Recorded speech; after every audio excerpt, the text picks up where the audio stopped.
Abra sua Bíblia comigo, no Evangelho de Mateus, capítulo 25.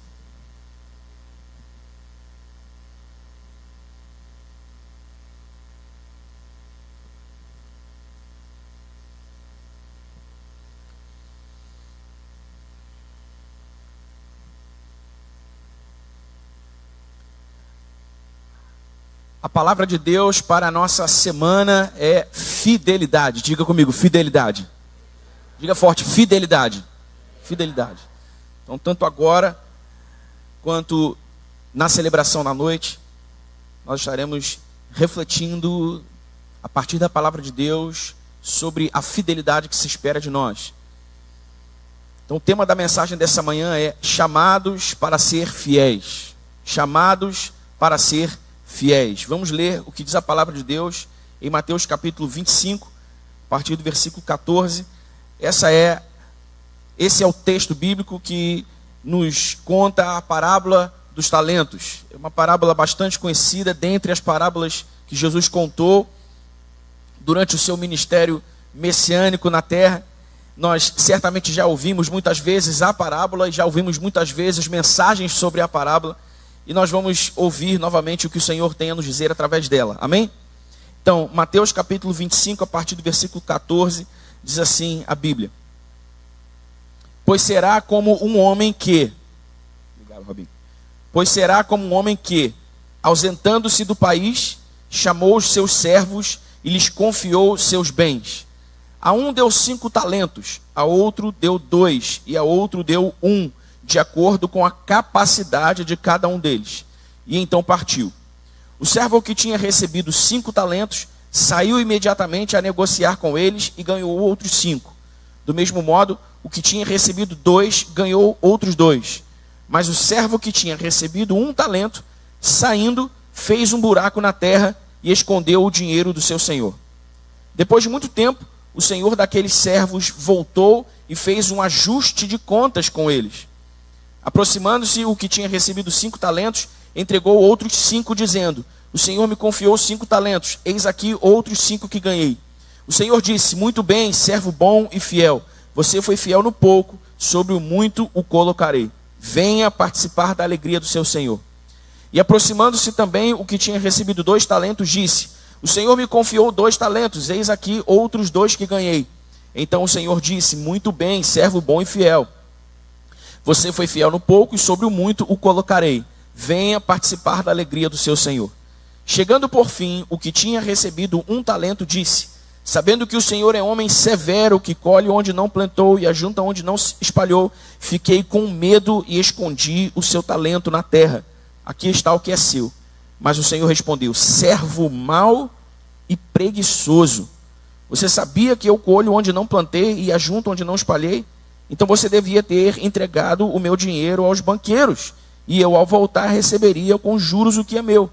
Portanto, tirem dele o talento e deem ao que tem 10, porque a todo o que tem, mais será dado, e terá em abundância. Mas ao que não tem, até o que tem lhe será tirado. Diga aleluia. Glória a Deus pela sua palavra. Nós precisamos, antes de tudo, entender a essência da mensagem de Jesus através dessa parábola. Porque, embora Jesus utilize a figura do talento, que era uma medida monetária, a mensagem da parábola de Jesus é sobre a fidelidade com que nós tratamos os negócios da vida como um todo. Por isso eu disse que a mensagem da semana é fidelidade. A palavra da semana é fidelidade. O modo como nós valorizamos o que nós reconhecemos como uma dádiva de Deus a nós. Tudo aquilo que você reconhece que é uma dádiva de Deus a você, deve ser valorizado e tratado com fidelidade. E é sobre isso o que a parábola de Jesus nos ensina. Obviamente, nós podemos aplicar a parábola ao nosso trato com o dinheiro, mas a parábola não se limita a parábola não limita a sua aplicação ao nosso trato com o dinheiro, mas expande aos negócios da vida como um todo, ao modo como nós vivemos, valorizamos e tratamos aquilo com que nós temos sido abençoados por Deus.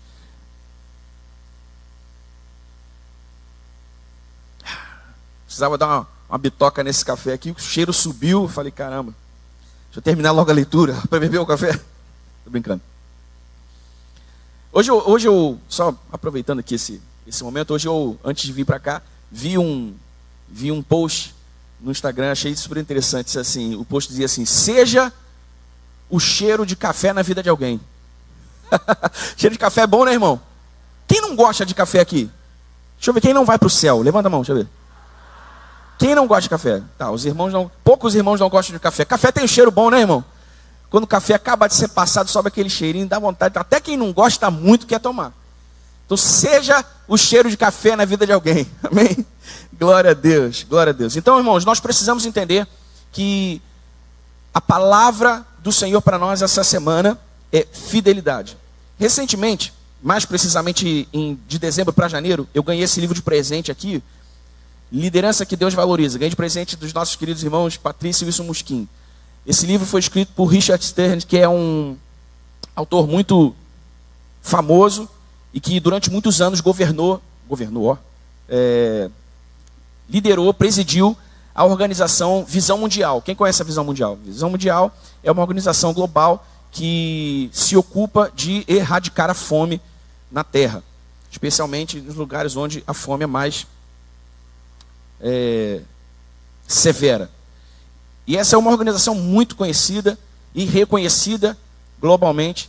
E o Richard Stearns é um especialista em liderança que, durante o tempo em que ele liderou a Visão Mundial, ele revolucionou a Visão Mundial, especialmente em termos de arrecadação e aplicação de fundos em projetos super inovadores.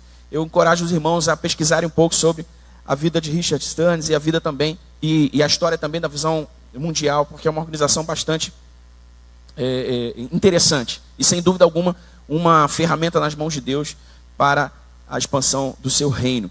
E nesse livro, A Liderança que Deus Valoriza, o Richard Stearns faz uma introdução muito interessante abordando o tema da fidelidade. O tema da mensagem, a mensagem não é sobre liderança, mas eu trouxe o livro para fazer uma citação, porque a citação que eu vou fazer, ou as citações que eu vou fazer, tem tudo a ver com o que a gente vai conversar aqui. A primeira citação do Richard que eu quero fazer é a seguinte: bons resultados e bom desempenho não são algo ruim. Todos concordamos com isso, não é? Mas, na economia de Deus, não são o principal. A vontade de Deus, antes de tudo, não é que sejamos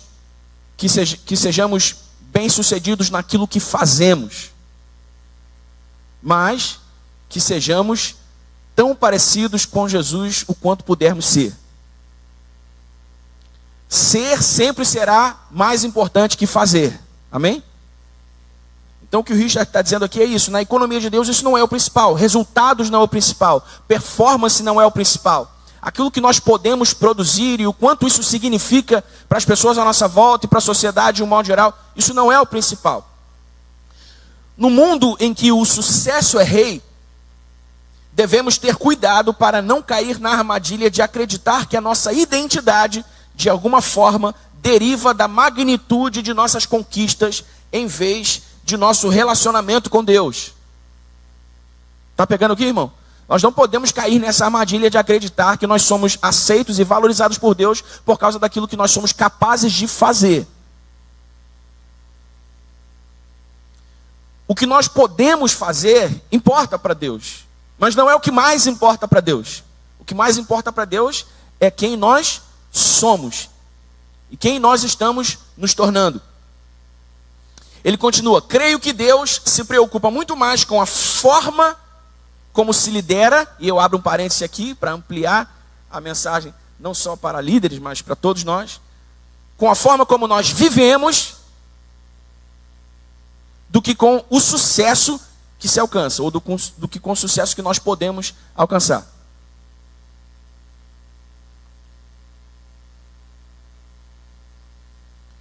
Mais uma citação.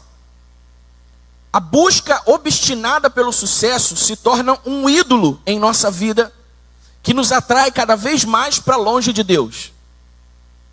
Na realidade, porém, Deus não está nem um pouco interessado no sucesso. Ele não se impressiona com faturamentos crescentes, com o aumento do público na igreja, com o volume de sua renda, ou com o título em seu cartão comercial. Porque Deus procura líderes, e aqui mais uma vez um parênteses, Deus procura filhos, segundo o seu próprio coração, que são cativantes e que se submeterão à sua liderança e confiarão que Ele gerará os resultados. Para Deus, o caráter de um líder ou o caráter de um filho é bem mais relevante. Certo? A gente está ouvindo isso aqui de um homem que foi absolutamente bem sucedido em tudo o que fez profissionalmente. E esse livro conta um pouco da história de como o Richard foi parar na visão mundial. Ele havia sido CEO de algumas grandes multinacionais, já era, àquela altura, um homem de negócios muito bem sucedido e conhecido em todos os Estados Unidos e em muitos lugares da Europa. E por alguma razão, ou melhor dizendo, por propósito de Deus, o seu currículo caiu na mesa dos diretores da Visão Mundial, que resolveram contratá-lo para aquele momento em que a Visão Mundial precisava de uma oxigenação, precisava de uma nova direção, uma nova liderança.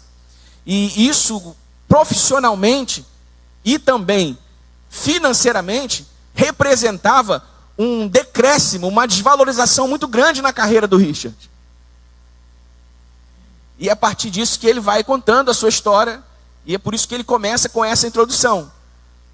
Porque ele tem uma esposa que também é uma mulher de Deus, e que orou com ele, e que discerniu com ele que aquela era a vontade de Deus, mesmo que aquela decisão representasse para eles um decréscimo muito grande, uma desvalorização muito grande na sua carreira e também financeira e materialmente para os seus planos familiares para o futuro. Mas eles decidiram confiar no Senhor e decidiram aceitar o desafio. Então ele começa falando sobre esse erro, esse engano em que muitos de nós caímos muitas vezes de acreditar que Deus nos valoriza por aquilo que nós fazemos. Um filho, quando faz algo de bom, dá alegria ao coração de seu pai. Sim ou não? Quem é pai ou mãe aí? Não é legal quando o filho faz uma coisa muito boa? Mas o filho não precisa fazer nada de bom para você amá-lo. Sim ou não? Você o ama porque ele é seu filho. O trato de Deus conosco, ele não é baseado naquilo que nós fazemos de bom ou naquilo que nós fazemos de ruim. Quando nós fazemos algo de bom para o Senhor, que glorifica o seu nome, que contribui para os seus propósitos, isso é muito bom, isso é muito legal, Deus fica feliz. Mas isso não aumenta em 1 milímetro o amor que Ele tem por nós. Quando nós pecamos, fazemos algo que é contrário à vontade de Deus, e nos arrependemos e buscamos o Senhor por arrependimento, buscamos ao Senhor por restauração, Deus fica chateado, obviamente. Todo pai fica chateado quando seu filho tem um comportamento ruim. Mas isso também não diminui 1 milímetro do amor que Deus tem por nós. Porque nós somos filhos. Ponto. Ponto. Somos amados porque somos filhos. Então Deus não nos trata com base naquilo que nós somos capazes de fazer, de bom ou de ruim. Deus nos trata por causa de quem nós somos. E interessa muito mais para Deus o nosso caráter do que aquilo que nós podemos produzir com as nossas mãos, daquilo o que a nossa habilidade pode produzir, construir, para nós mesmos, para a sociedade. O caráter de um líder, ou o caráter de um filho é muito mais relevante para Deus do que aquilo que ele pode fazer, produzir.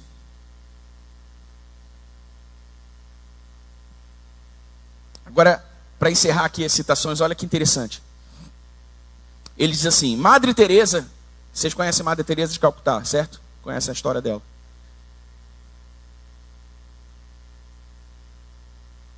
Madre Teresa, santificada pela Igreja Católica por ter dedicado sua vida inteira aos pobres da Índia, certa vez fez uma declaração profunda que estilhaça por completo as nossas noções seculares de sucesso.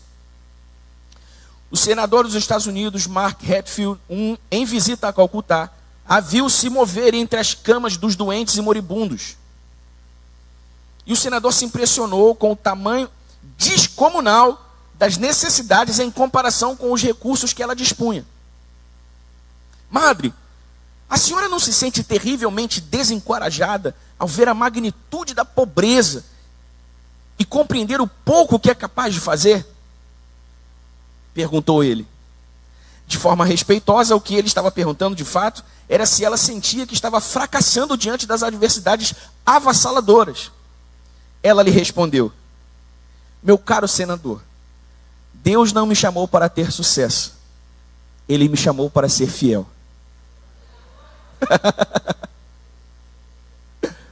Uau!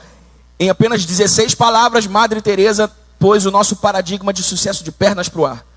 Deus nos chama para sermos fiéis e não para ser bem-sucedidos. Obviamente Deus vai ficar feliz se você for bem-sucedido e tiver sucesso, mas essa não é a preocupação primeira do Senhor. O fato é que nós tendemos a valorizar acima de tudo os resultados do nosso trabalho, mas o que Deus valoriza mais é a nossa motivação. Valorizamos o que do nosso trabalho, mas Deus valoriza o porquê e o como.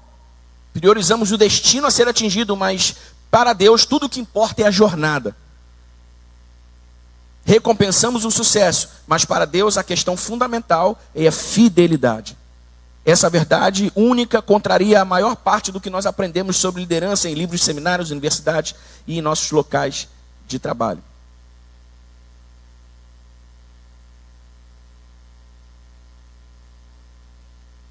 Ok. Só até aqui. Se me deixar, eu leio para vocês todas as marcações que eu fiz no livro, porque o livro é muito bom mesmo. Nós vamos nos recordar do que disse Madre Teresa. Meu caro senador, Deus não me chamou para ser bem-sucedido, mas para ser fiel. Fidelidade é o que conta para Deus, irmãos. E é sobre isso que a parábola de Jesus ensina. E é sobre isso que Deus quer nos ensinar também nessa manhã. A primeira coisa que nós precisamos aprender sobre fidelidade a partir da parábola é a relação entre graça e mordomia. Veja, no versículo 14 nós lemos: pois será como um homem que, ausentando-se do país, chamou os seus servos e lhes confiou os seus bens. Lhes confiou os seus bens. Tudo o que nós administramos na vida é graça de Deus. Amém, irmão? Graça de Deus. Eu sei que há coisas pelas quais você trabalhou muito. Eu sei que há coisas pelas quais você fez muitos sacrifícios. Eu sei que há coisas pelas quais... eu sei que há coisas nas quais você investiu muito recurso financeiro. Ainda assim, apesar de todo o seu esforço, isso é graça de Deus. Porque a vida é graça de Deus. Amém? Nós cremos que o Senhor tem o poder da vida e da morte nas suas mãos, sim? Basta que Deus decida suprimir o nosso fôlego de vida por 5 minutos e nós falecemos. Não é? Graça, favor de Deus, bênção de Deus. Tudo que nós temos e administramos na vida é graça de Deus, irmãos. E nós precisamos viver sobre essa consciência. Porque senão, nós nos expomos ao risco de usurpar de Deus, ou tentar usurpar de Deus a glória que é só dele. Não, isso aqui, Deus é muito bom, mas isso aqui, peraí um pouquinho, eu trabalhei por isso aqui. Aí quem te deu a força para trabalhar, ou melhor, quem te deu a vida, quem te deu fôlego de vida, quem te deu a força para trabalhar, quem te deu conhecimento e habilidade, quem abriu portas para você? Foi você mesmo? Você fez tudo sozinho mesmo? Nós precisamos viver debaixo da consciência de que tudo é graça de Deus, irmãos, e precisamos ser gratos por isso. Não só ser gratos por isso, mas também viver debaixo da consciência de que com a graça de Deus vem também a responsabilidade da mordomia daquilo que Deus tem nos dado, da boa administração daquilo que Deus tem nos dado. Então Deus nos dá por meio da sua graça e nós somos seus mordomos. Nós somos seus administradores. A Bíblia diz, você não precisa abrir em Efésios capítulo 3, versículo 1, mas graças a Deus que em Cristo nos abençoou com toda sorte de bênçãos espirituais nas regiões celestiais em Cristo. Toda sorte de bênçãos. Diga comigo, toda sorte de bênçãos. Não. Diga assim, ó, toda sorte de bênçãos. Toda sorte de bênçãos, irmãos. Não há uma bênção sequer, ou não há nada que você possa considerar uma bênção de Deus que não lhe tenha sido dado por Ele por meio da sua graça. A vida é uma bênção de Deus, a família é uma bênção de Deus, o salário é uma bênção de Deus, os bens materiais são bênçãos de Deus, os nossos amigos, as nossas amizades são bênçãos de Deus, a nossa igreja é uma bênção de Deus, tudo que nós temos em nossa vida é uma bênção de Deus, nós recebemos por meio da sua graça. E somos seus mordomos, somos seus administradores.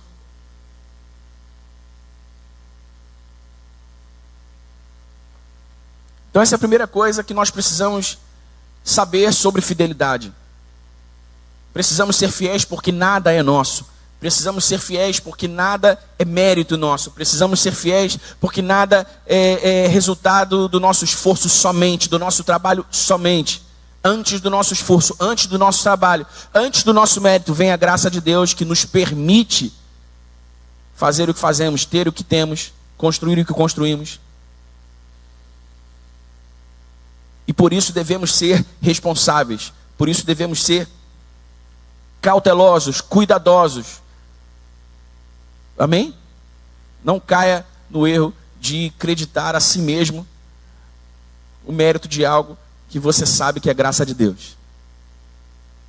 Em certa medida, Deus nos deixa felizes, contentes. Em certa medida, Deus nos permite celebrar aquilo que conquistamos, que construímos. Porque é verdade, nós nos esforçamos, trabalhamos, investimos, mas não podemos nos esquecer jamais de que tudo isso é graça de Deus. Amém? Me desculpe ser repetitivo, porque esse para mim talvez seja o melhor exemplo da graça de Deus, como o princípio de tudo. Quem gosta de mergulhar, quem gosta de praia, de piscina, consegue desenvolver aí uma certa habilidade de não respirar, que também é conhecido como apneia. E eu já brinquei várias vezes de contar quanto tempo eu conseguia ficar sem respirar. Irmão, a minha melhor marca, eu que não sou um nadador profissional, eu que não sou um mergulhador profissional, a minha melhor marca aí é um pouco mais de 1 minuto. 1 minuto e meio talvez. Já assim, prestes a desfalecer. 1 minuto e meio.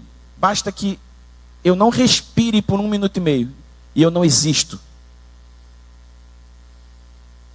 Você entende, irmão? Graça de Deus. Graça de Deus. Eu oro isso todos os dias. Todos os dias que eu desperto pela manhã, eu oro, Senhor, obrigado por mais um dia de vida e pela tua graça estendida sobre mim. Pela tua graça estendida sobre mim. Porque tudo que vem depois disso é graça de Deus. Então essa é a primeira coisa que a gente precisa saber e compreender bem. A relação entre graça e mordomia. Nada é exclusivamente nosso. Nós somos mordomos, administradores daquilo que a graça de Deus nos dá. Amém? Amém, igreja? Segunda coisa que a gente precisa aprender sobre mordomia, sobre fidelidade, a partir dessa parábola, é o princípio da capacidade. Ainda nos versículos 14 e também no versículo 14 e também no versículo 15, o texto diz, no 15 especificamente, a um deu 5 talentos, a outro deu 2 e a outro deu 1, de acordo com a capacidade de cada um deles. E então partiu.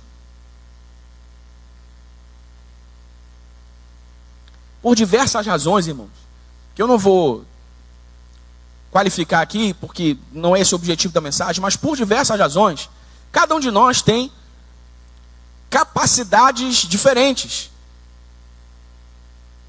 Cada um de nós tem medidas diferentes.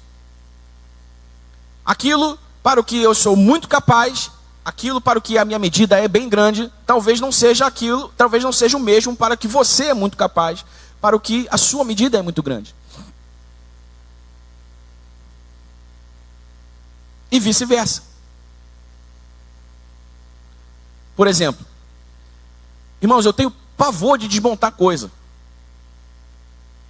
Definitivamente eu não sou o tipo de homem que conserta as coisas em casa, que resolve tudo e que mantém tudo funcionando. Eu não tenho nem ferramenta direito eu tenho em casa, irmão. Acho um joguinho de chave de fenda da Tramontina que resolve a minha vida. Graças a Deus eu tenho muitos amigos que me ajudam, que me socorrem. Meu cunhado está aqui, me ajuda pra caramba. Me socorre pra caramba quando eu preciso. Porque eu não tenho habilidade, eu tenho pavor de desmontar um negócio e montar de novo, faltando parafuso, faltando rosca, prego. Eu falei, e agora? Tá? Eu não tenho essa habilidade. Eu não tenho essa capacidade. Mas os meus amigos, por exemplo, que me ajudam, têm. Mas, talvez, só talvez, você não tenha a capacidade que eu tenho, por exemplo.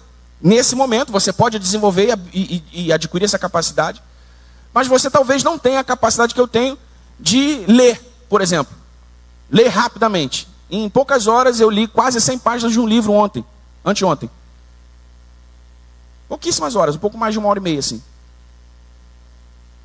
Um livro maravilhoso, e que eu estava ali bebendo da informação e fazendo algumas anotações já. Por quê? Porque por ler muito ao longo dos anos, eu fui desenvolvendo uma certa habilidade de ler rápido, de compreender, de concatenar os pontos e tal. Mas essa é uma habilidade que você pode aprender, assim como parafusar, montar, desmontar coisas, eu também posso, certo? Mas é só para ilustrar as diferenças de capacidade de medida que nós temos. E o que o texto bíblico nos ensina é que a graça de Deus, ela se manifesta na nossa vida de acordo com as nossas capacidades, de acordo com a nossa habilidade. Com as nossas habilidades, de acordo com a nossa medida. Porque veja, Deus, e só adiantando aqui, né? Esse Senhor que distribuiu talentos e partiu, ele representa o próprio Deus. Então, Deus não amou mais o homem para quem ele deu 5 talentos do que o homem para quem ele deu 1 talento. Não era o amor de Deus que estava em questão ali. Por isso o texto bíblico é claro. O que estava em questão ali era a capacidade de gestão, de administração. Era a capacidade, a habilidade de lidar com aquele tipo de graça, com aquele tipo de bênção. Então não era uma questão de amor, de importância. Eu comecei dizendo que Deus nos valoriza por aquilo que nós podemos fazer, mas por quem nós somos. Então a medida do amor de Deus era igual, mas a capacidade era diferenciada. E Deus, ou o Senhor da parábola, que representa Deus, distribuiu e distribui a sua graça, ou manifesta a sua graça de acordo com as nossas capacidades. Amém, irmão?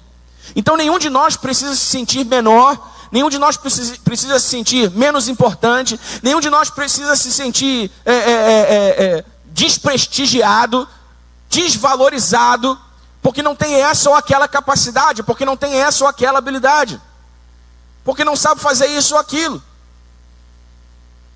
Se é alguma coisa que você pode aprender, dá tempo, vai lá. Mas se essa não é sua inclinação, irmão, talvez isso seja só perda de energia. Só abrindo parênteses aqui sobre excelência.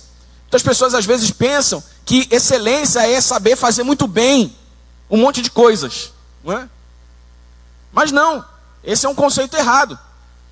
Excelência não é saber fazer muito bem um monte de coisas. Excelência é você fazer o melhor que você pode fazer, com toda a capacidade que você tem, aquilo que você sabe que você é bom. Amém?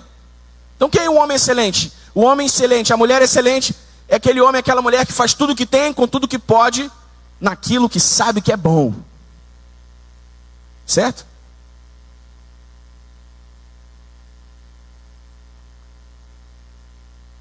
Obviamente, irmão, se um dia me faltar amigo para me socorrer, eu vou estar em maus lençóis e eu vou precisar dar meu jeito.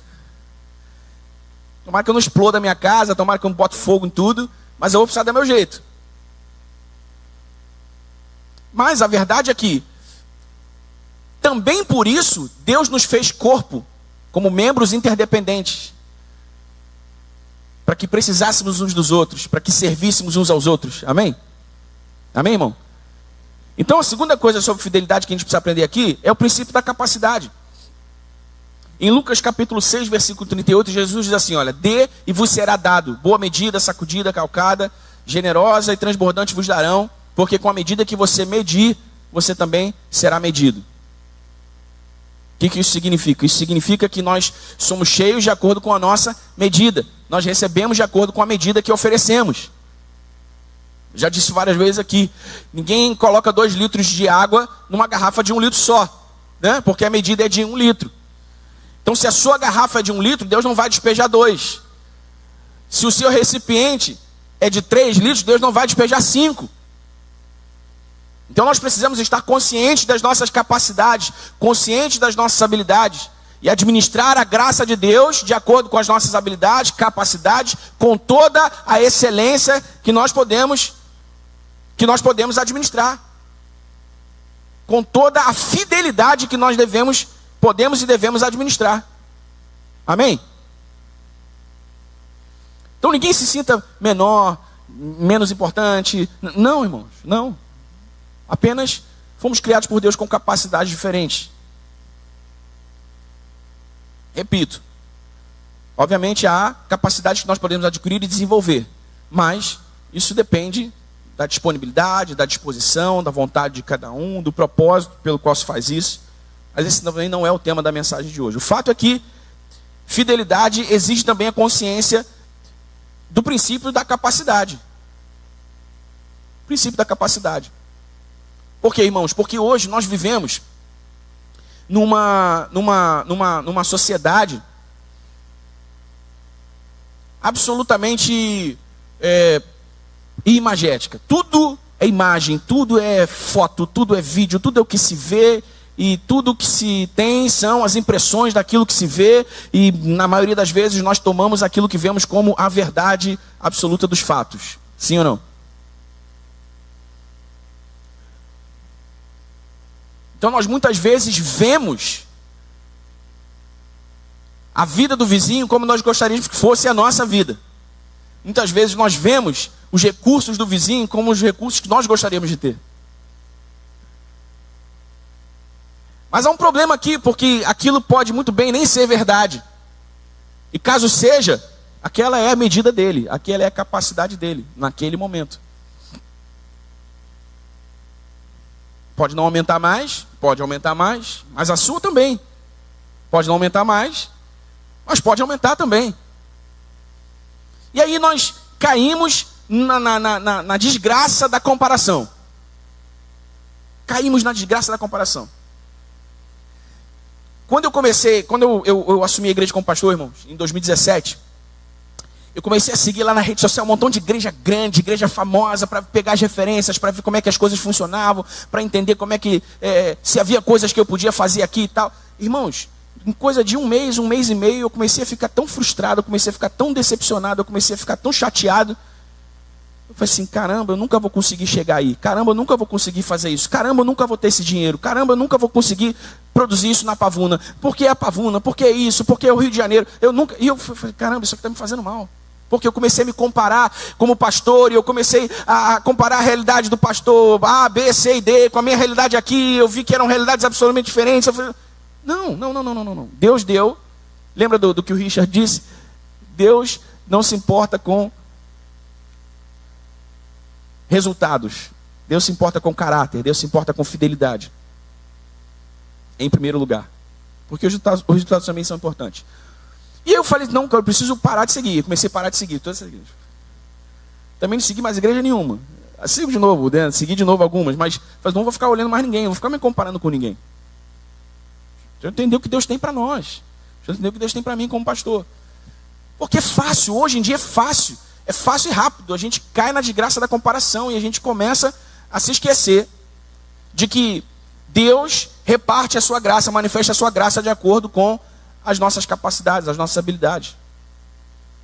Isso nós precisamos nos lembrar de ser fiéis naquilo o que Deus nos dá agora, naquilo que Deus nos dá hoje. Amém? E não ficar viajando na maionese, olhando a vida do outro, as coisas do outro, olhando a realidade na qual você gostaria de viver, mas ainda não vive. Porque essa realidade pode jamais se tornar a sua realidade. Isso pode te colocar numa espiral descendente de frustração, de decepção, de, agonia, de dor. Então Deus reparte a sua graça de acordo com as nossas capacidades. Terceira coisa sobre fidelidade que a gente aprende aqui na parábola é sobre a multiplicação e o ajuste de contas. Que sim, é interessante a gente gastar um pouquinho mais de tempo. Olha só. A partir do versículo 16, a Bíblia diz: o servo que tinha recebido 5 talentos saiu imediatamente a negociar com eles e ganhou outros 5. Do mesmo modo, o que tinha recebido 2 ganhou outros 2, mas o servo que tinha recebido 1 talento, saindo, fez um buraco na terra e escondeu o dinheiro do seu senhor. Depois de muito tempo, o senhor daqueles servos voltou e fez um ajuste de contas com eles. Fez um ajuste de conta com eles. Irmãos, nós precisamos ser fiéis, porque um dia todos nós prestaremos contas a Deus da nossa fidelidade, prestaremos contas a Deus da nossa mordomia, prestaremos contas a Deus da nossa administração, da vida como um todo. E na parte final da mensagem eu quero ser mais prático. Mas nós precisamos entender que um dia nós prestaremos contas a Deus da nossa fidelidade. Você tem sido fiel, você tem sido excelente, como marido, como esposa, como filho, como pai, como cidadão, como empregado, como empregador, como amigo, como líder, como ministro do Evangelho, como servo de Deus. Você tem sido fiel, você tem sido excelente.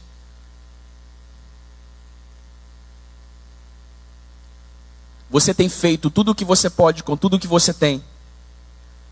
Você tem buscado no Senhor aumentar a sua capacidade, aumentar a sua medida. Essa é a pergunta que nós precisamos nos responder. Essa é a pergunta que o texto bíblico faz para nós hoje.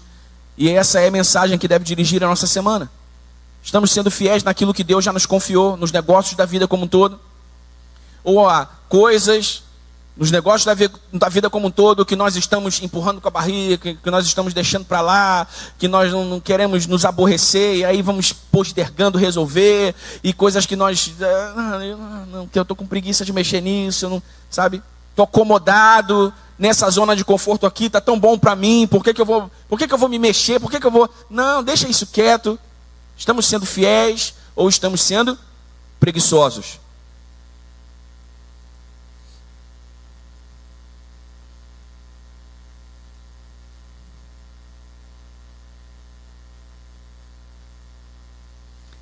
E olha que interessante, o versículo 20 diz assim, aproximando-se, a partir do 21, o Senhor disse, 20, aproximando-se o que tinha recebido os 5 talentos, o entregou outros 5, dizendo, o Senhor me confiou 5 talentos, eis aqui outros 5 que ganhei.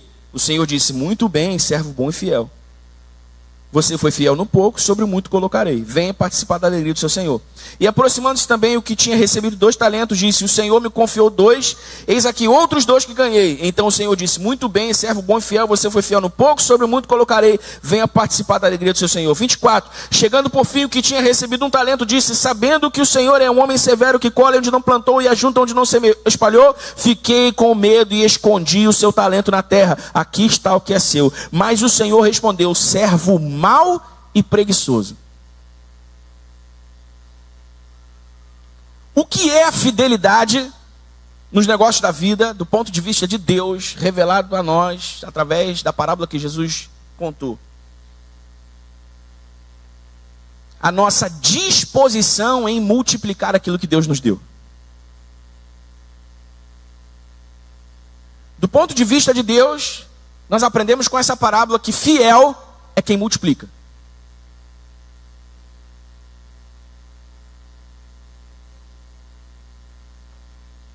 Amém? Por quê? Porque o Senhor não pediu para eles multiplicarem. Está aqui, ó. Cuida disso aqui para mim que eu vou viajar. Quando eu voltar, vou pedir conta disso aqui. O texto não diz que, olha, vai lá, vai no banco, negocia, empreende, faz o que for, eu quero juros disso aqui, eu quero... Não, o Senhor não disse isso. O Senhor disse, cuida para mim. E aí, quando ele voltou para prestar conta com os servos, para os que multiplicaram, ele disse, servo bom e fiel.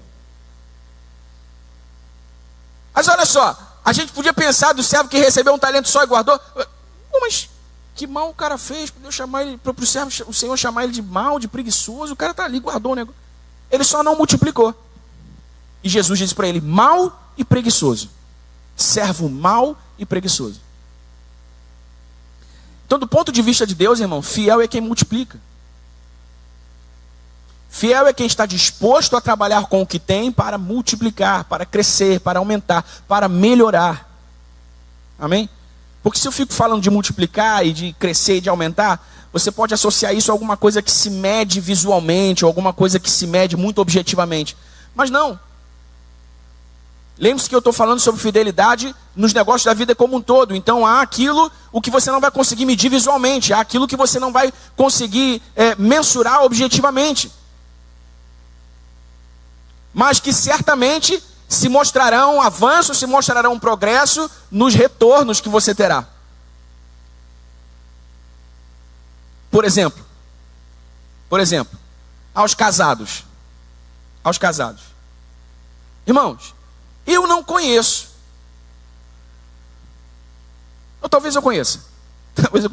Mas a maioria esmagadora, Ezequias está aqui, que é um homem experimentadíssimo nesse assunto, pode confirmar se eu estou falando alguma bobagem ou não. A maioria esmagadora dos casais que eu conheço, depois de 15 anos casados, estão absurdamente menos apaixonados um pelo outro do que quando começaram o casamento. Estou falando bobagem, Ezequias? Não, né? Mas não devia ser o inverso. Eu estou vivendo mais tempo com a mulher da minha vida, eu não devia estar mais apaixonado por ela. Mas é o inverso.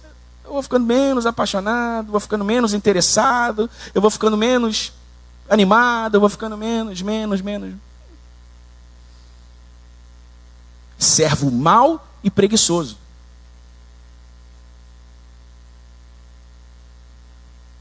Por quê? Porque você deveria ser fiel, aumentando a sua medida de amor e de paixão pela sua esposa, aumentando o seu nível de dedicação e de sacrifício pela sua esposa, aumentando a sua disposição por servi-la e servir a sua família com o melhor que você pode. Não é com o que dá. Isso aqui é o que dá para fazer. Mal e preguiçoso. No exemplo do casamento, não é? Irmãos, essa parábola e esse ensino sobre fidelidade mexem tanto comigo. E estão mexendo comigo desde que eu comecei a refletir sobre ela. Sabe, no sentido de olhar para mim mesmo e vasculhar a minha vida e de encontrar aquelas áreas da minha vida em que eu não estou sendo fiel ao Senhor. E de me lembrar de que eu preciso administrar com responsabilidade a graça que Deus tem manifestado na minha vida. E de que eu preciso multiplicar aquilo que Ele tem me dado.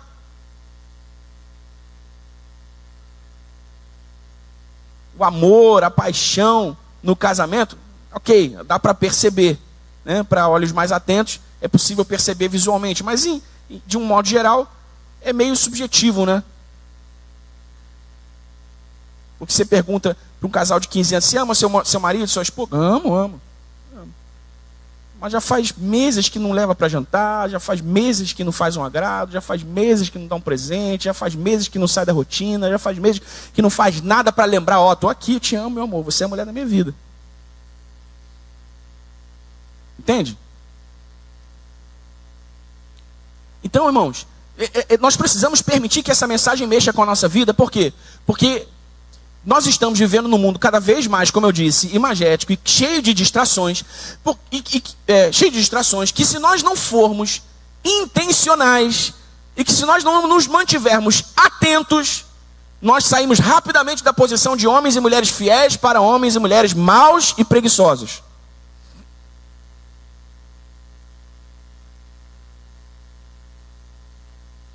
Há coisas na minha vida, irmão, eu não quero nem falar de você. Eu quero falar de mim, até porque eu não conheço a sua realidade, né? Conheço de alguns, mas não de todos.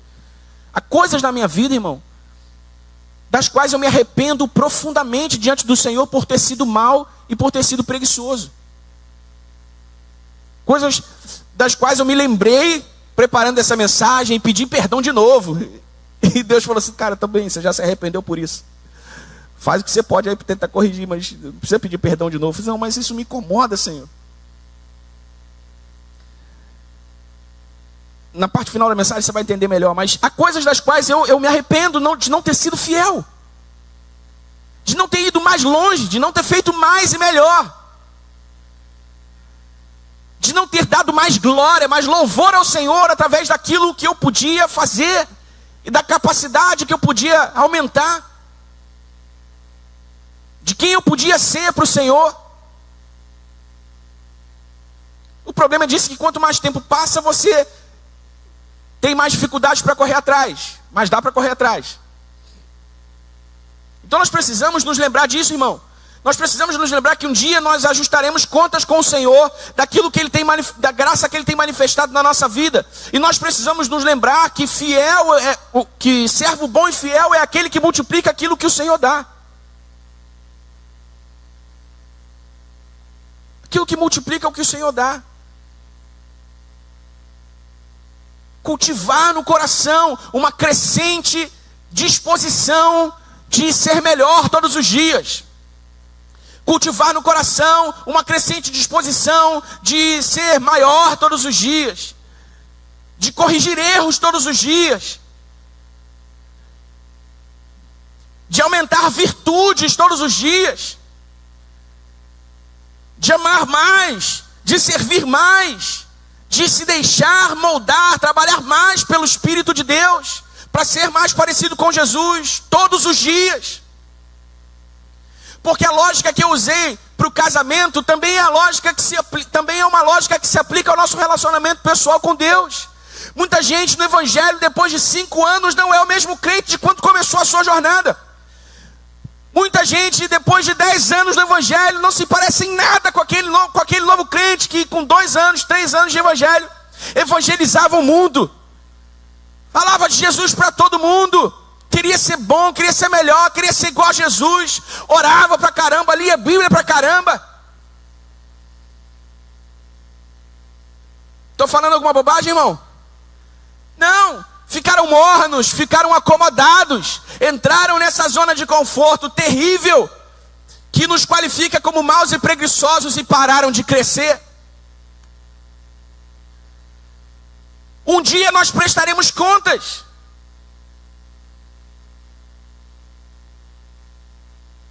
Porque a pergunta que nós ouviremos do Senhor não é: você ficou casado até o fim da vida, não adulterou com ninguém, não olhou para a mulher de ninguém? Não. Você foi o melhor esposo que você pôde ser até o último dia da sua vida com a sua esposa, a esposa da sua mocidade? Sabe? Não é sobre manter as coisas como elas são. É sobre implementá-las, melhorá-las, aumentá-las. Ser mais, ser mais. Ser mais. Diga comigo, ser mais. Ser mais. Fiel é aquele que se preocupa em ser mais, em ser melhor, segundo a vontade de Deus. Então, irmão, o meu desejo é que você tenha o mesmo temor que eu tenho, que eu tive preparando essa mensagem. Eu falei assim, caramba, como eu pude me esquecer assim tão rapidamente que um dia eu vou prestar contas ao Senhor disso aqui. Como eu pude me esquecer que um dia eu vou ter que explicar para o Senhor como é que eu vivi uma vida inteira acomodado nessa zona de conforto e não resolvi esse negócio, e não melhorei esse negócio, e não fui melhor aqui, e não fui melhor ali. Como é que eu vou explicar isso para ele? Daniel, te dei 90 anos para viver na terra, te dei 95 anos para viver na terra, você parou lá nos 30, olha só, você acomodou 60 anos, você não multiplicou o que eu te dei, você não cresceu, você não melhorou. E agora, Daniel, o que eu faço com você, meu filho?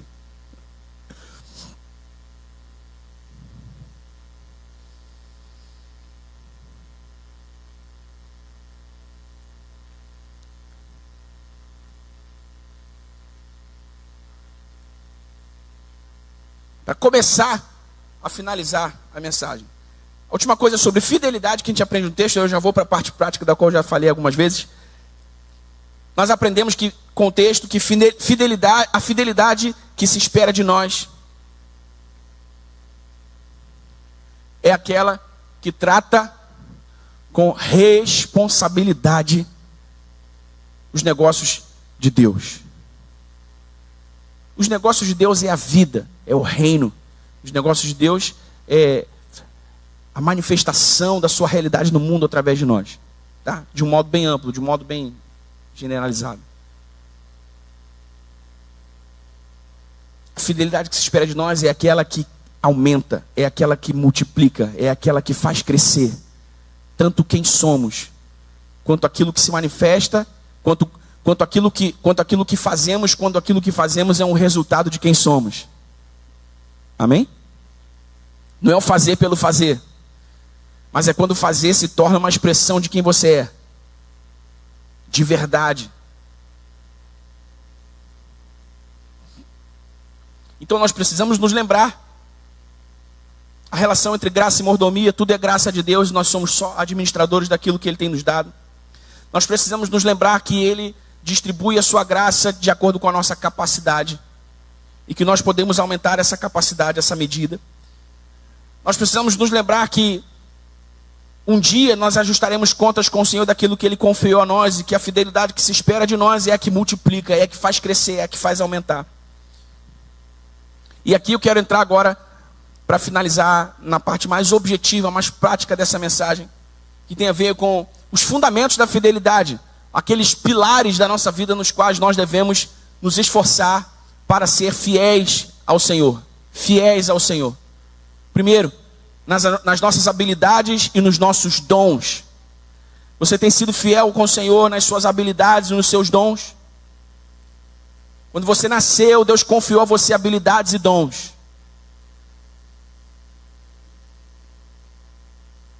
Habilidades e dons. E você precisa ser fiel para ser o melhor que você puder, para ser o melhor que as suas circunstâncias exigirem. Crescer, implementar, aumentar, compreender melhor, utilizar melhor. Eclesiastes capítulo 9, versículo 10 diz: tudo o que te vier à mão, faze-o conforme as tuas forças. Uma outra maneira de entender o texto é: faze-o na medida máxima das tuas forças. Faze-o na medida máxima da tua excelência. Porque para a sepultura, para onde você vai, não haverá obra, não haverá trabalho, não haverá nada. Então a hora de fazer é agora, fazer bem é agora, a hora de ser o melhor é agora. Isso revela o princípio da excelência. Quantos de nós estamos com habilidades travadas? Temos habilidades que não desenvolvemos. Quantos de nós temos dons travados, não estão sendo usados para servir a igreja, não estão sendo usados para servir o corpo de Cristo, não estão sendo usados para expandir o reino de Deus? Precisamos ser fiéis nas nossas habilidades, nos nossos dons, irmãos. Por quê? Porque a medida que você oferece para Deus é a medida que Ele enche. Você tem duas alternativas: ou você decide ser fiel e aumentar a sua capacidade, ou você vai viver frustrado por não ter aquilo que você sabe que poderia ter, mas não tem porque não se tornou capaz de tê-lo. E a minha guerra pessoal com Deus era essa. Quando eu orava a Deus, eu falei assim: Senhor, eu sei que eu podia, eu sei que eu conseguia, porque o Senhor me deu a graça, o Senhor me deu a habilidade para isso, mas eu deixei o bonde passar. Fui mal, fui preguiçoso, o Senhor me perdoa. Dá para correr atrás, Senhor? Dá, né? Vai ser mais difícil, você está mais velho, vai ser mais difícil, mas dá. Você que sabe.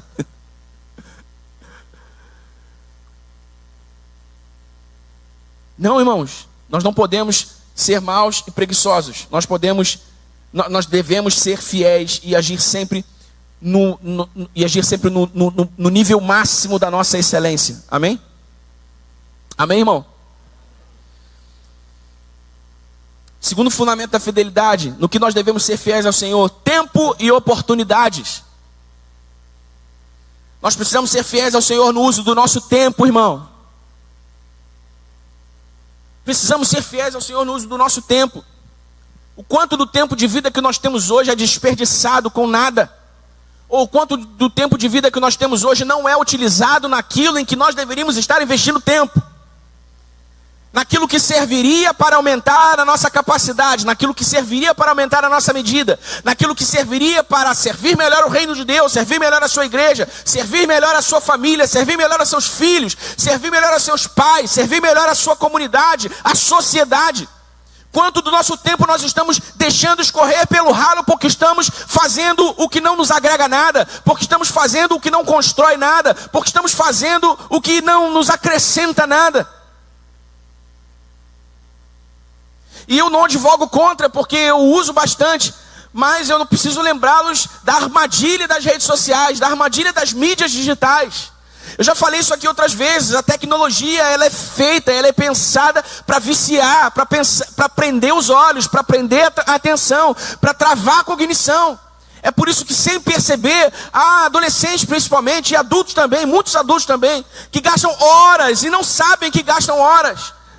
Porque já estão ali inebriados, rolando, scrollando as mídias sociais, vendo um monte de coisas diferentes, irmão.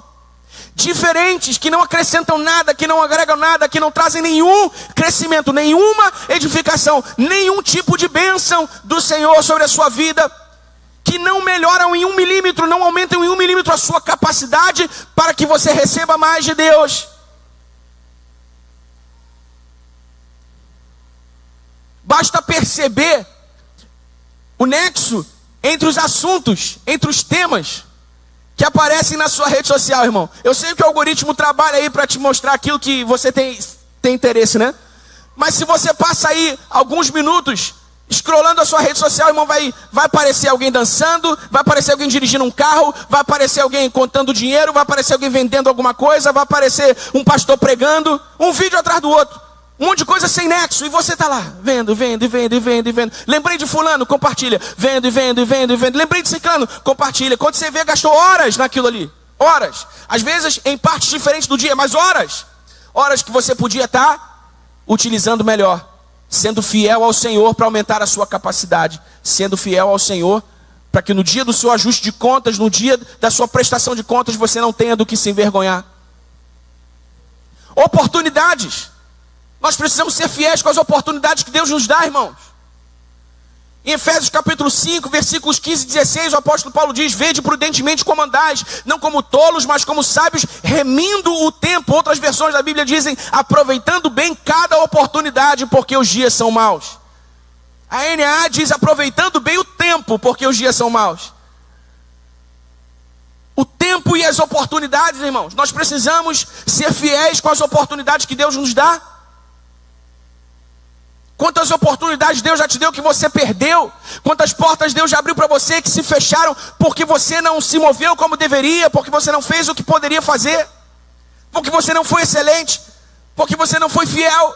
Quantas? Sabe o que acontece, irmão? Chega uma hora que Deus diz assim, chega uma hora que Deus pensa assim: eu acho que não adianta. Acho que é melhor não. Quando Ele me mostrar um pouquinho mais de capacidade, eu abro uma porta melhor para Ele. Por quê? Porque as oportunidades vêm e a gente perde. As oportunidades vêm e a gente perde. As oportunidades vêm e a gente perde. As oportunidades vêm e a gente perde. Não estamos sendo fiéis com as oportunidades. E de novo, não estou falando só de coisa que a gente faz, não, irmão. Não estou falando só de coisa que a gente constrói, produz com as nossas mãos, não. Estou falando principalmente daquilo que a gente pode ser e não é. De quem a gente pode se tornar e não se torna.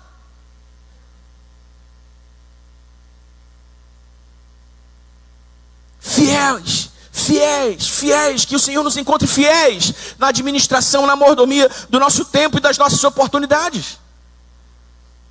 Diligência, amém? Então, se a fidelidade nas habilidades, nos dons falam da nossa excelência, a fidelidade no tempo e nas oportunidades falam da nossa diligência. Tempo e oportunidades. Como você tem sido fiel ao Senhor com o seu tempo, com as suas oportunidades. Outro fundamento da fidelidade em que nós devemos trabalhar com atenção é nos nossos recursos materiais. Nos nossos recursos materiais. E veja, irmãos, nós precisamos não somente, porque isso é matéria dada, né?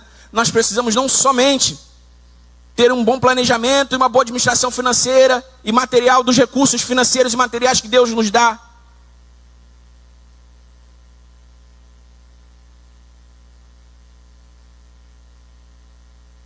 Uma coisa que me ocorreu aqui agora, irmão, da qual eu já me arrependi também, tá? Estou pregando para vocês, mas a mensagem foi pregada para mim primeiro.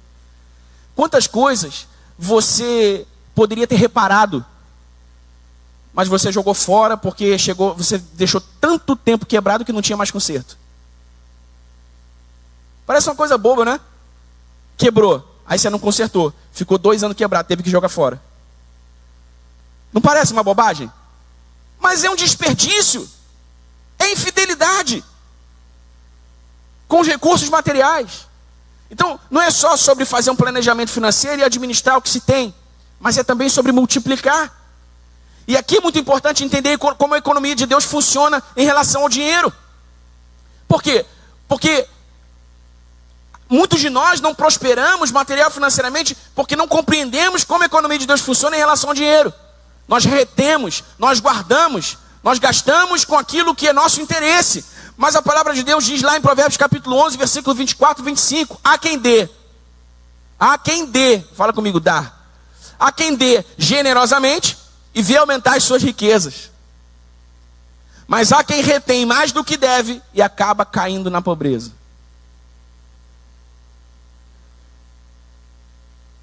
O mundo ensina que a gente precisa reter, guardar, juntar. E ok, em certa medida nós precisamos mesmo. Mas nós precisamos nos lembrar que na economia de Deus tem mais quem dá mais. Tem mais quem reparte mais. Tem mais quem é generoso. Porque eu mencionei o 24, mas o 25 diz: a alma generosa prosperará, e aquele que der de beber quem tem sede, também será descedentado. Então como é que se é fiel nos recursos materiais que Deus tem nos dado? Cuidando bem, zelando daquilo que Deus tem nos dado e repartindo com outros aquilo que Deus tem nos dado. Quantas oportunidades nós perdemos de ser generosos com pessoas que precisam daquilo, o que Deus tem nos dado com abundância. Quantas oportunidades nós perdemos de satisfazer as necessidades de alguém que cruza o nosso caminho por providência divina. Não, peraí, deixa eu te fazer passar lá na frente do Cadu, porque ele tem recebido graça da minha vida e eu vou usar ele para te abençoar. Deixa eu te passar lá na frente da Carol, porque com certeza ela vai te abençoar. E a gente faz de conta que não é com a gente. A gente faz de conta que é um engano. A gente fecha a cara, a gente fecha a porta, a gente sobe o vidro do carro, a gente foge, atravessa a calçada, porque a gente não quer dar de cara com aquela necessidade. Por causa do nosso orgulho, por causa da nossa avareza, por causa da nossa infidelidade, por causa da maldade do nosso coração. Infiéis no uso dos recursos materiais que Deus tem nos dado.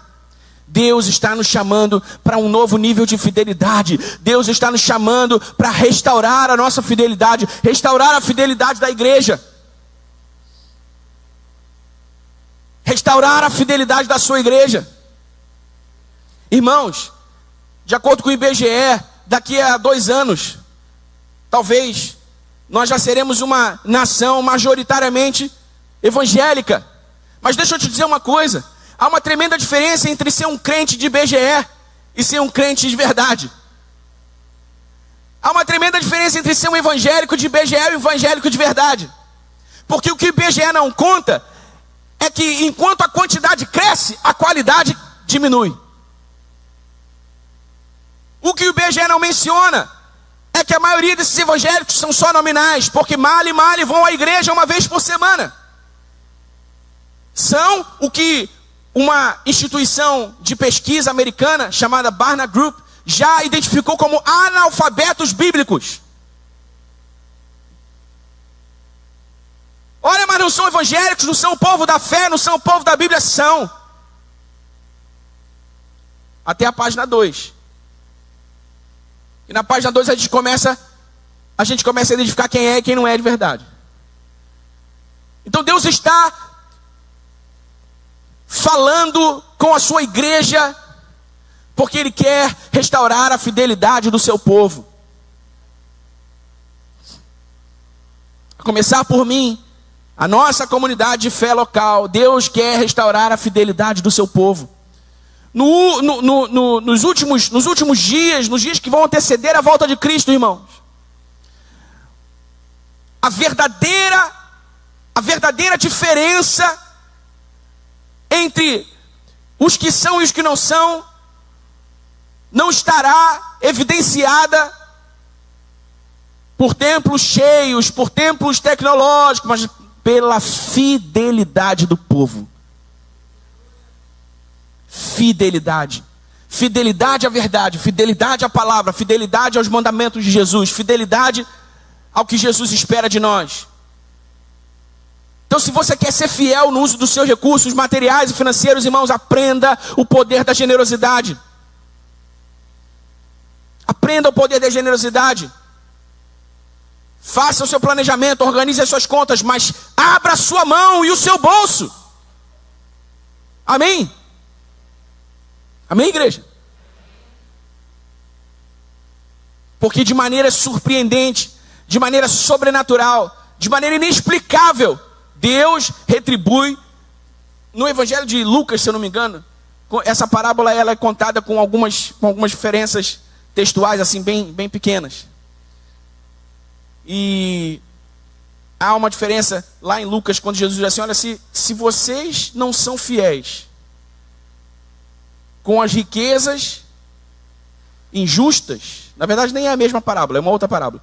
Se vocês não são fiéis com as riquezas injustas, ele está se referindo às riquezas desse mundo, quem vos confiará as riquezas eternas?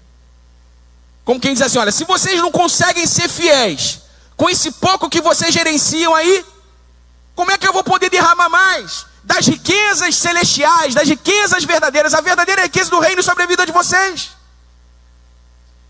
Então, fidelidade, fidelidade. Isso fala sobre a nossa generosidade. E por último, o último fundamento da fidelidade em que nós precisamos trabalhar é o conhecimento da verdade. Em Efésios 4,15, a Bíblia diz: portanto, cresçamos em tudo naquele que é o cabeça, Cristo. Diga comigo, tudo. Tudo, irmão. Você precisa se comprometer com o seu crescimento. Você precisa se comprometer com o seu desenvolvimento. E não digo só intelectual, cognitivo, não. É até secundário isso, nesse momento. Mas o seu crescimento no conhecimento da verdade. O seu crescimento e o seu desenvolvimento no seu relacionamento pessoal com Deus. Eu falei aqui, não é, irmão? Da lógica que eu apliquei ao casamento. 20 anos do evangelho. O cara está morno. O cara não lê mais a Bíblia. O cara não ora mais. O cara não vem mais às atividades da igreja. Vem um domingo sim, outro não. E um sim, outro não. Se tem um futebol, um negócio melhor para fazer, ele vai, ele não vem. Infiel, mal, não está crescendo no conhecimento da verdade, não está crescendo no temor do Senhor, não está crescendo no seu relacionamento pessoal com Ele. Deus está nos chamando, Deus está nos chamando a um reposicionamento, a uma recolocação. Deus está nos chamando a um alinhamento. Deus está chamando a sua igreja para um tempo de restauração da fidelidade, naquele que são os fundamentos da vida, que compõem os negócios da vida como um todo. Para que sejamos identificados não como o povo que enche templos, não como o povo que sorri muito, mas como um povo que é fiel às leis do Senhor, como um povo que é fiel ao seu resgatador, como um povo que é fiel ao seu Senhor e Rei. Porque nós não podemos chamar a Deus e a Jesus de Senhor se não estamos sendo fiéis com o que Ele nos dá. Ele mesmo disse: por que vocês me chamam Senhor se não fazem o que eu falo?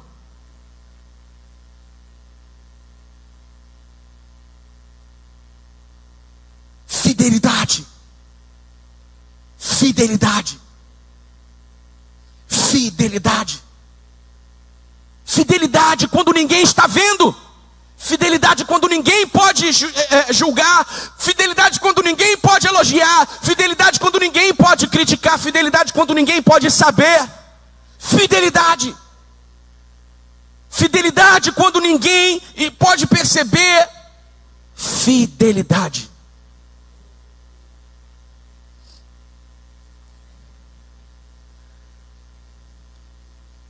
Não estamos aqui para ser bem-sucedidos, para ter sucesso. Estamos aqui para ser fiéis. Porque essa qualidade, sucesso e tudo mais, isso é muito subjetivo, né, irmão? Isso é muito subjetivo. Tem gente para quem muito pouco, tem gente para quem muito pouco é sucesso. Sucesso. Então assim, não é sobre isso. É sobre fidelidade, é sobre caráter, é sobre quem nós somos, quem nós somos. Quem nós somos quando ninguém está vendo, quem nós somos quando ninguém está por perto, quem nós somos quando ninguém vê a tela do nosso aparelho de telefone celular, quem nós somos quando ninguém vê o nosso computador aberto, quem nós somos quando ninguém vê, quem nós somos na rua, quem nós somos no trabalho, como nós tratamos as pessoas, como nós representamos a Cristo, como nós representamos o seu reino. Fidelidade. Fidelidade. Amém, meu irmão?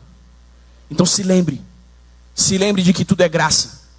Nada é seu, você é só um mordomo. E como mordomo você precisa ser responsável na administração daquilo que não é seu. Se lembre, o princípio da capacidade está ativo ainda hoje. Você quer mais de Deus? Quem quer mais de Deus? Aumente a sua capacidade. Não fique pedindo por mais de Deus se você não tem condições de segurar e de desenvolver aquilo que você está pedindo. Lembre-se, um dia nós ajustaremos contas com o Senhor. Um dia nós ajustaremos contas com o Senhor, e a fidelidade que se espera de nós é a fidelidade que multiplica, que cresce, que aumenta a medida. Amém?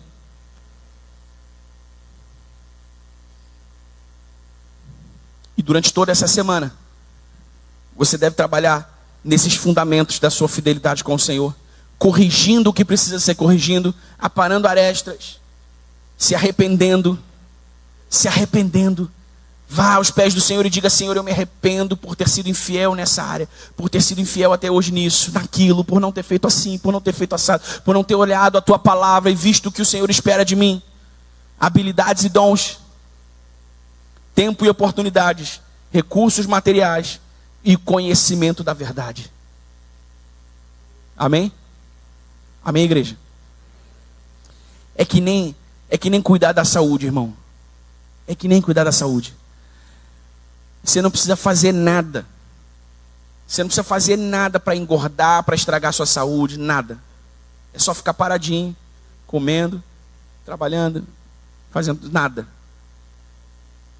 Mas para ser saudável, para sair do sedentarismo, dessa condição ruim de saúde, e se tornar alguém saudável, dá trabalho. Não dá trabalho, irmão? Você precisa ser persistente, você precisa ser fiel, você precisa ser, né? Não, eu não vou comer esse hambúrguer, não, eu não vou comer essa pizza, não, você precisa ser fiel.